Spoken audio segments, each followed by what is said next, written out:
De la livraison des poches de sang dans les hôpitaux ruraux à celle des organes humains, les drones deviennent de plus en plus indispensables dans la gestion des urgences médicales.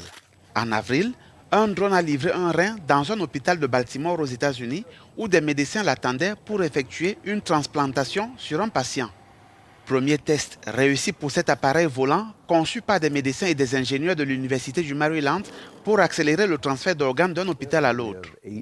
Nous avons 8 moteurs pour assurer la redondance en cas de défaillance. Il existe également un système de récupération par parachute. En cas de panne de l'avion, l'organe atterrira en sécurité.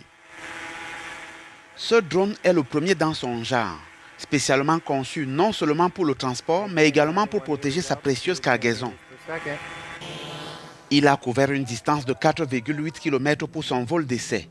Le Dr Joseph Kalea, chirurgien greffeur du Centre médical de l'Université du Maryland, a déclaré qu'il pouvait potentiellement sauver de nombreuses vies. Si vous me disiez que vous avez un rein disponible qui, je le sais, serait bénéfique pour mon patient, mais qu'il ne sera pas livré avant longtemps, nous dirions peut-être. C'est trop de risques.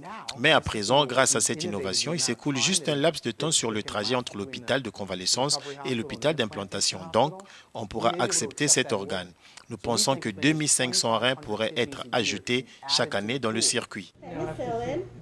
Pour mener à bien ce projet, l'équipe d'experts médicaux du Dr Scalia a travaillé avec des collègues de l'aviation et de l'ingénierie de l'université, ainsi qu'avec la Living Legacy Foundation of Maryland, qui supervise les dons d'organes.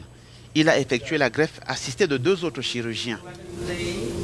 Il a également indiqué que c'est la frustration causée par la livraison tardive d'organes qui l'a incité à rejoindre ce projet. Trisna Glipsy, une habitante de Baltimore âgée de 44 ans, est la bénéficiaire du rein livré par ce drone expérimental. Elle a passé 8 années de sa vie en dialyse avant cette greffe.